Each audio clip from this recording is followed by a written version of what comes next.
नहीं आते। उसी प्रकार ये संत की दी हुई वाणी है, जो हमने कह दिया सो कह दिया। अब हम अपना श्राप वापस नहीं ले सकते। चलो जो कई दिन अभी एक लंठ कर बाणी।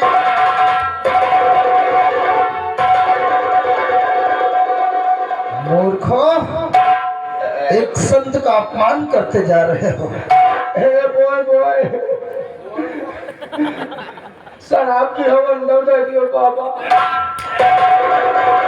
हरामखोरो, जीने तो आता है इसी वक्त तुम सबों की जिंदगी को नष्ट कर दूं, लेकिन नहीं, जैसा करोगे ऊपर वाला सजा देगा। हमको क्या, हम तो चलते हैं। गुरुदेव, इस श्राप से बचने का कोई निवारण तो होगा, मुझे निवारण चाहिए गुरुदेव। श्राप से बचना चाहते हो? मुनिराज, है एक निवारण। अगर निवारण जानना चाहते हो तो गौर से सुनो। कहिए गुरुदेव। जाओ किसी घनघोर जंगल में और 12 वर्ष तक एक कठोर तपस्या करनी होगी।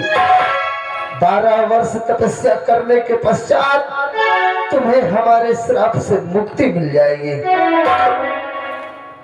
ठीक है गुरुदेव, जैसा आप कहेंगे हम करने के लिए तैयार हैं, लेकिन वनगमन से पहले हम अपने परिवार से मिलना चाहते हैं।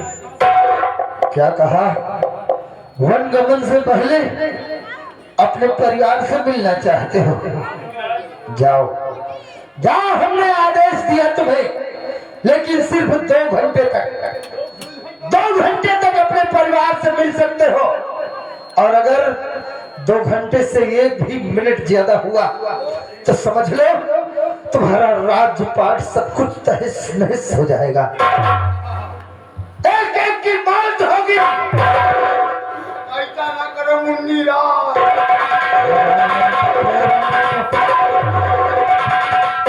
तुम सबों का काल आ गया है, काल।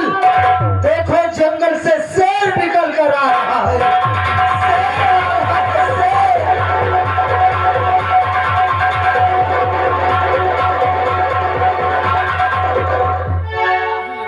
शेर ना मनाई गला रखा। विक्रम सिंह, मुझे तो कोई शेर नजर नहीं आ रहा है, लेकिन संत जी कहाँ गए? बाबा गायब हो गए।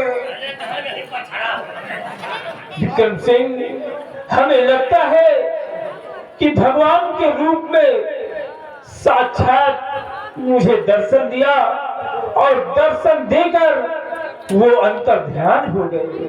महाराज, संत महात्मा जी ने जो कुछ बताया, उनके बताए हुए रास्ते पे आप चले, चल करके अपने परिवार से मुलाकात कीजिए महाराज। क्यों नहीं विक्रम सिंह, क्योंकि संत जी ने हमें 2 घंटे का समय दिया है, और उसी 2 घंटे में हमें अपने परिवार से कुछ बातचीत करना है। क्यों नहीं महाराज? आओ चलते हैं। चलिए रानी जी।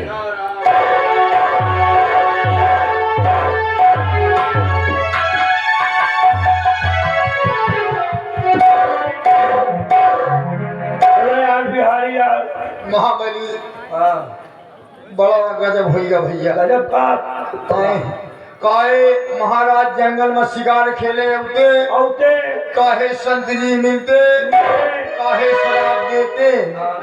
अब 2 घंटा 2 घंटा से ज्यादा महाराज राजमहल में रहे तो पूरा राज तहस नहस हो जाएगा भैया। आओ चलिए यार। ठंडा महाराज से बोल बतला लीजिए,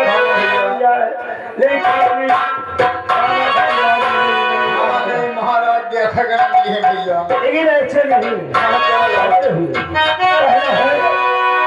अरे दिन हो रहा हे पराई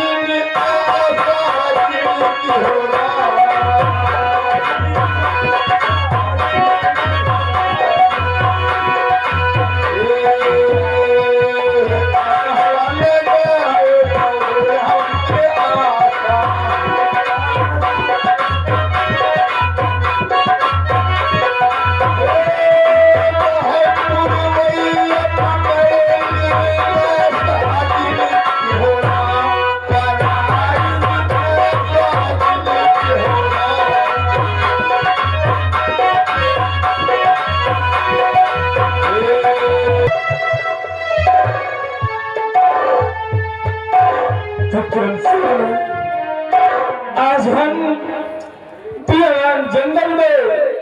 शिकार खेलने गए और शिकार के बहाने मेरे साथ क्या गुजर गया।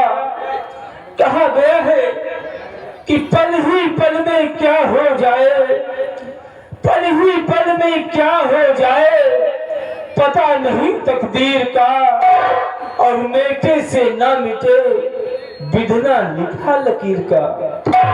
जो आज मेरी किस्मत में लिखा था वो हमारे साथ हुआ है। संत जी ने मुझे 2 घंटे का समय दिया था और उसी 2 घंटे में हमें अपने परिवार से मिलना है।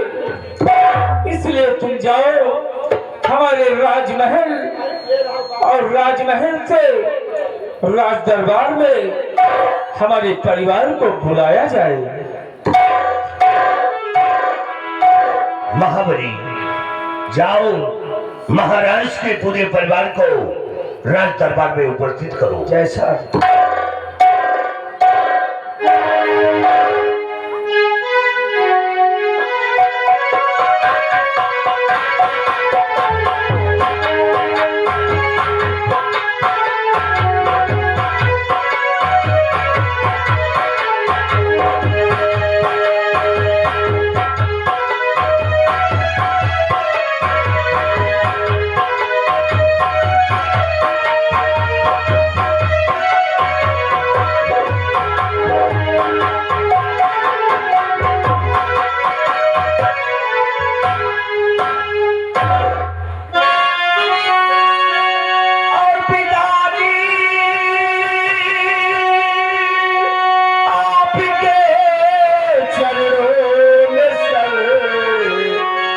अपना झुकाता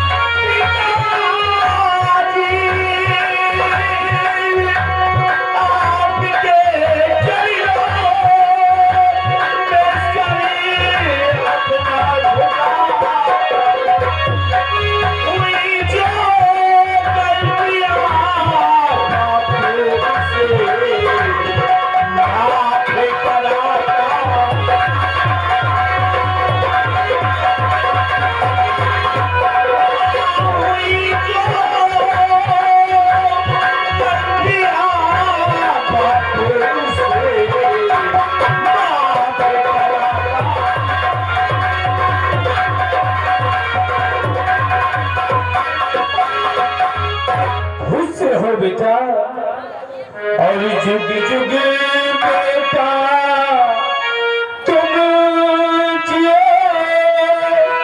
और रहे सदा जुग जुग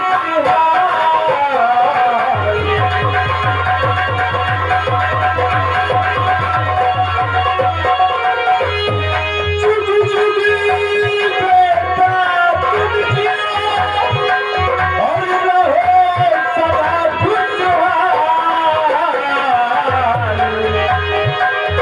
तुम्हारी सब मनोकामना पूरी करे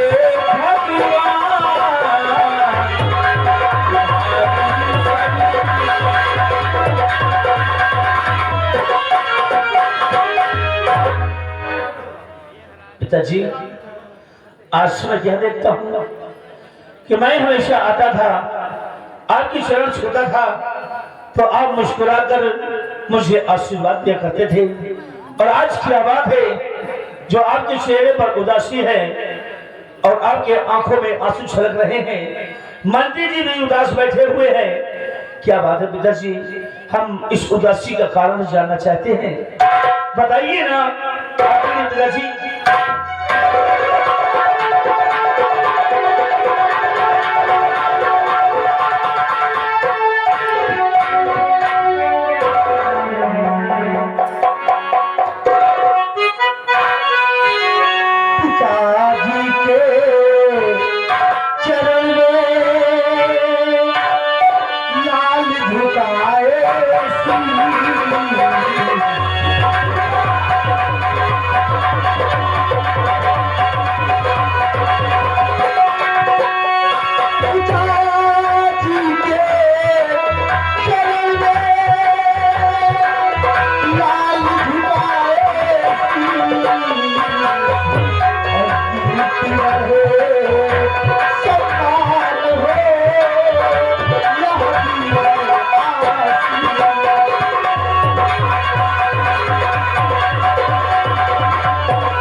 दरबार में सन्नाटा छाया हुआ है, सबके चेहरे पर उदासी छाई हुई है।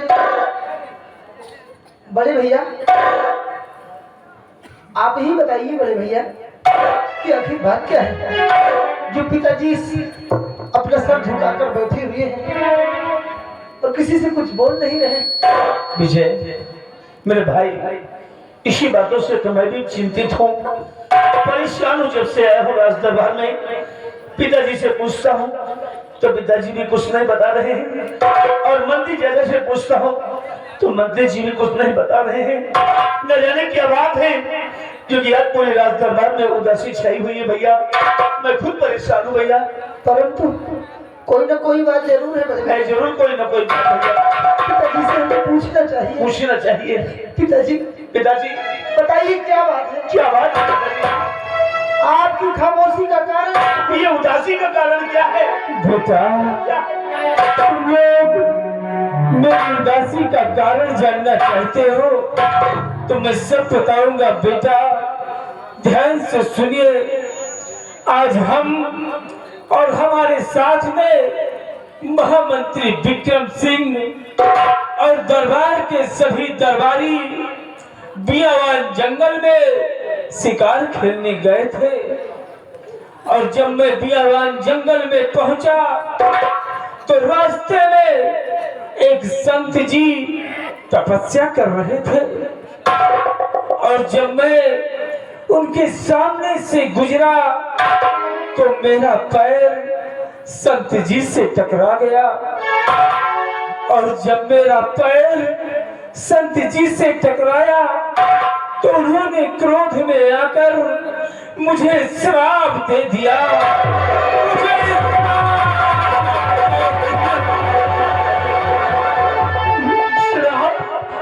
भैया, महात्मा जी ने पिताजी को श्राप दिया है। अब क्या होगा?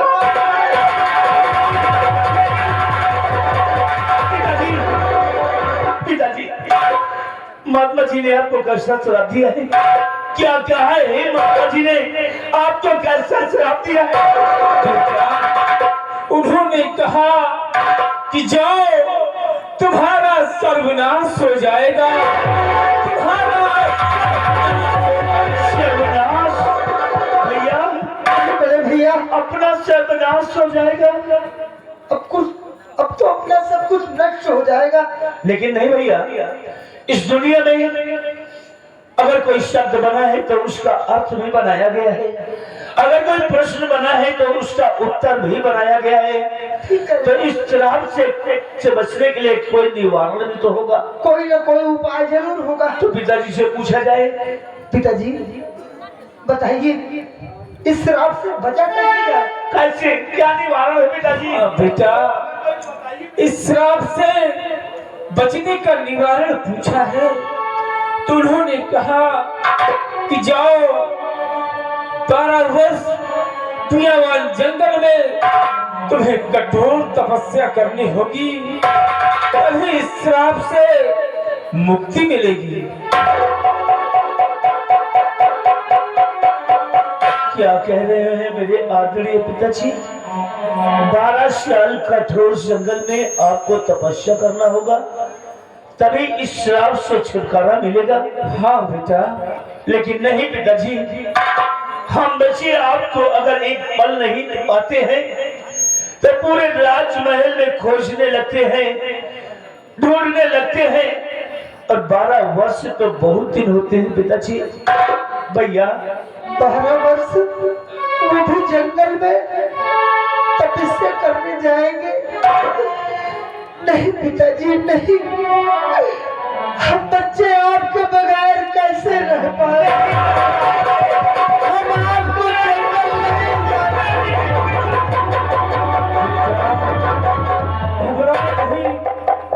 ये संत की दी हुई वाणी है, हम इसे नहीं टाल सकते हैं। आप 12 साल क्यों जंगल में तपस्या करेंगे?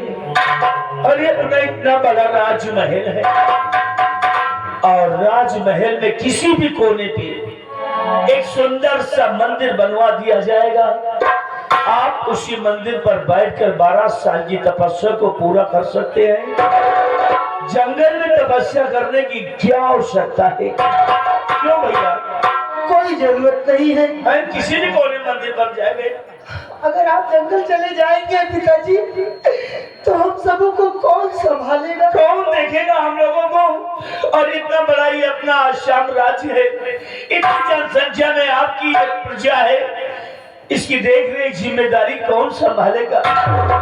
बेटा, मैं भी बैठे बैठे यही सोच रहा हूँ कि मेरे जाने के बाद इस राजपाट की जिम्मेदारी कौन संभालेगा। लेकिन मैंने सोचा है कि मेरे जाने के बाद इस राजपाट की जिम्मेदारी हम अपने बड़े बेटे अजय सिंह को देकर जाएंगे। पिताजी ना, ये आपका लिया फैसला गलत है। ये जिम्मेदारी मैं नहीं निभा पाऊंगा। मेरी उम्र ही अभी क्या है, अभी खेलने कूदने की उम्र है और आप राजपाट का भार मुझको दे रहे हैं। नहीं पिताजी, ये फैसला आपका गलत है। अपना लिया हुआ ये फैसला वापस लीजिए। नहीं बेटा, अगर ये राजपाट की जिम्मेदारी तुम नहीं संभालोगे तो फिर कौन संभालेगा? अभी हमारा छोटा बेटा विजय सिंह वो पढ़ रहा है, उसे राजपाट के विषय में कोई जानकारी नहीं है। इसलिए आओ, सिंहासन ग्रहण करो, हम अपने हाथों से तुम्हारा राज तिलक करते हैं। हाँ बेटा, सिंहासन ग्रहण करो।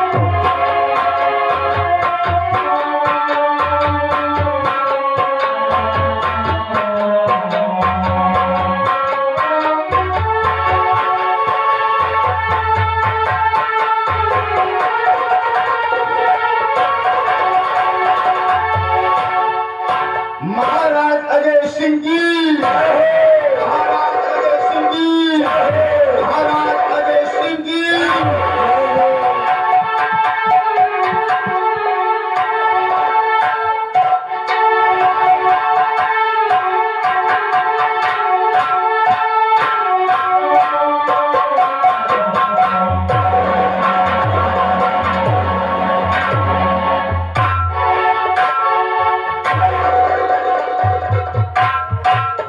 और बेटा, ये जिम्मेदारी तो तुमने संभाली है, लेकिन मेरे जाने के बाद हमारी प्रजा को किसी प्रकार की तकलीफ नहीं पहुंचनी चाहिए।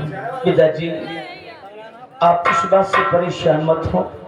आप छुटकारा पाने के लिए तपस्या में मन लगा करके तपस्या करना, और आप यकीन करिए जब 12 साल की तपस्या को पूरा करके आप राजमहल वापस आएंगे तो आपकी ये आश्रम राज्य की जनता या कि राजमहल में रहने वाला कोई भी सदस्य मेरे खिलाफ आपको कोई शिकायत नहीं कर पाएगा। पिताजी, मुझे आपके चरणों की सौगंध है कि इस राजपाट की जिम्मेदारी मैं अच्छी तरह से निभाऊंगा, अच्छी तरह से निभाऊंगा।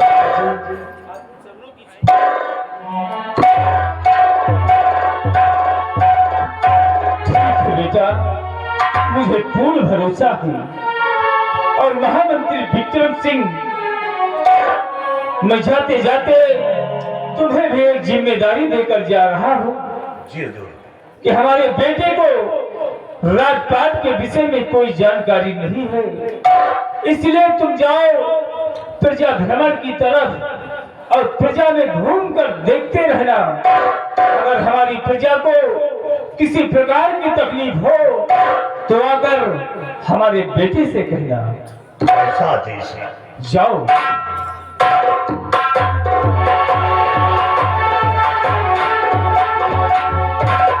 और बेटा, संत जी ने मुझे 2 घंटे का समय दिया था, वो पूरा हो गया है।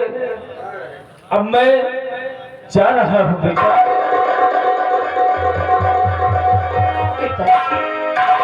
आप हम सभी को छोड़कर जा रहे हैं। बस जाइए पिताजी।